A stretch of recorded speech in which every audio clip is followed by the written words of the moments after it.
চটজলদি লোটে মাছ তৈরি করার জন্য আমরা লোটে মাছকে হলুদ আর লঙ্কার গুঁড়ো দিয়ে মাখিয়ে রাখবো। নুন এখন দেব না, কারণ লোটে মাছ থেকে জল ছাড়ে। নুন আমরা যখন মশলা কষাবো তখন দেব। পেঁয়াজ কুচি, ধনেপাতা কুচি, টমেটো কুচি, রসুন কুচি, লঙ্কা চিড়ে রাখা আর একটু বেশি পরিমাণে সরষের তেল। ইন্ডাকশন অন করে আমরা পেঁয়াজ কুচি, রসুন কুচিকে একটু তেলের মধ্যে ফ্রাই করে নেব লাল করে। মনে রাখবেন এখানে মিক্সির প্রয়োজন নেই, কারণ মশলা বেশি থকথকে হলে লোটে মাছের যে জলটা ছাড়ে মশলার টেস্টটা থাকবে না, মশলাটা ঠিক মতন কষবে না। তারপর আমরা হলুদ আর লঙ্কার গুঁড়ো দিয়ে মেখে রাখা লোটে মাছটা ধনেপাতা কুচির সাথে ম্যারিনেট করব।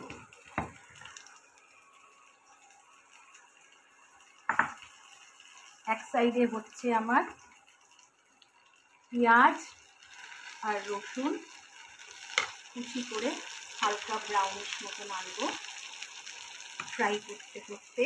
আর এখানে আমার হলুদ আর লঙ্কার গুঁড়ো দিয়ে ম্যারিনেট করব লোটে মাছ, তার সাথে দেব ধনেপাতা কুচি আর একটু ধনেপাতা রেখে দেব, এটা লাস্টে নামাবার আগে গার্নিশ করার জন্য রাখবো। অল্প সামান্য একটু তেল, কাঁচা সরষের তেল মিশিয়ে দেব। চাপা ঢাকনা দেব যাতে একটু সেদ্ধ সেদ্ধ মতন হয়ে যায় পেঁয়াজটা।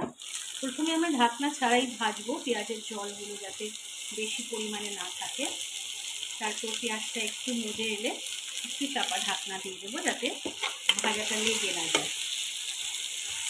তারপর আমরা এর সাথে টমেটো কষাবো। এবার আমরা দেখে নেব পেঁয়াজটা অনেকটা মজে এসছে। যাতে পেঁয়াজ, রসুন, টমেটো ভালো মতো মিশে যায়, পেঁয়াজটা আর্ধেক হয়ে যাওয়ার পর আমরা টমেটোটা দেব। টমেটো যাতে ভালো মতন সিদ্ধ হয় তার জন্য আমরা এবার পরিমাণ মতন নুন দেব। নুনটা একটু বেশি পরিমাণে দেবো যাতে লোটে মাছটা মাখা মাখা করে খাওয়া যায়। তার উপর দেব আমরা চিড়ে রাখা কয়েকটা কাঁচা লঙ্কার টুকরো, কারণ অনেকটা পরিমাণেই লঙ্কার গুঁড়ো দিয়ে আমি ম্যারিনেট করে রেখেছিলাম। এবার চাপা ঢাকনা দেব। ঠিক 5 মিনিট পর দেখবো এগুলো সব সেদ্ধ হয়ে গেছে আর মশলাটা খুব সুন্দরভাবে কষে গেছে। 5 মিনিট পর আমরা খুলে দেখব মশলাটা অনেকটা এইরকম দেখতে লাগবে। দেখুন টমেটোগুলো কিন্তু সব গলে গেছে, লঙ্কাটাও গলে গেছে। একটু মিশিয়ে নেব ভালো করে।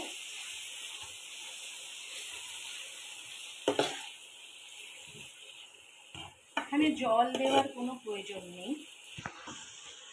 দেখুন মশলাটা কিন্তু একটু চেটে চেটে এইভাবে সেদ্ধ করে দেবো যাতে পেঁয়াজগুলো গোটা গোটা না থাকে। এগুলো সেদ্ধ হয়ে গেছে। এইভাবে মশলাটা করলে তাহলে লোটে মাছটা মাখা মাখা হয়। এবার সরষের তেল, হলুদ, লঙ্কার গুঁড়ো আর ধনেপাতা দিয়ে ম্যারিনেট করা লোটে মাছগুলো আমি দিয়ে দেবো। মাছগুলো কিরকম ভাবে জল ছাড়ছে, হালকা হালকা ভাবে এটাকে মিশিয়ে নেব। ম্যারিনেট করতে মাছটা অনেকটা নরম হয়ে গেছে। আর ইন্ডাকশনের আঁচটা মানে টেম্পারেচারটাকে একটু বাড়িয়ে দেব যাতে মাছটা ভেঙে না যায়।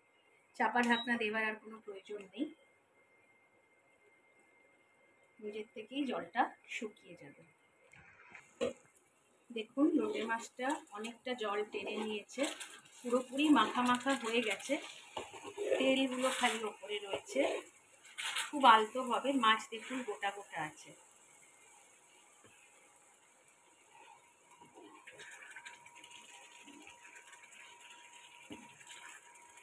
ঠিক আছে, মাছগুলো গোটা গোটা রয়েছে। গোটা মাছটা খেতে খুব ভালো লাগে। এবার এগুলোকে আমরা বোলের মধ্যে তুলে নেব। আমি ছান্তা হাতাটা ইউজ করছি যাতে বাড়তি ঝোলটা আমি আরেকটু শুকিয়ে নিয়ে এর মধ্যে দিতে পারি। তুলে নেওয়ার পরে সামান্যটুকু তেল রয়েছে, আমি হালকা ধনেপাতা কুচি দিয়ে একটু গরম করে নেব, কারণ এই জলটা শুকোতে গেলে, এই তেলটা শুকোতে গেলে লোটে মাছগুলো একদম ঝুড়ো হয়ে যাবে। দেখুন নাড়াচাড়া করছি, ধনেপাতাগুলো এর সাথে মিশিয়ে গেছে। রিমেনিং যে তেলগুলো ছিল আর জলটা শুকিয়ে গেছে, এবার ওটাকে এর মধ্যে ঢেলে দেবো গার্নিশের জন্য। এই পোড়া পোড়া মাখা মাখা মশলাটা অসাধারণ টেস্ট।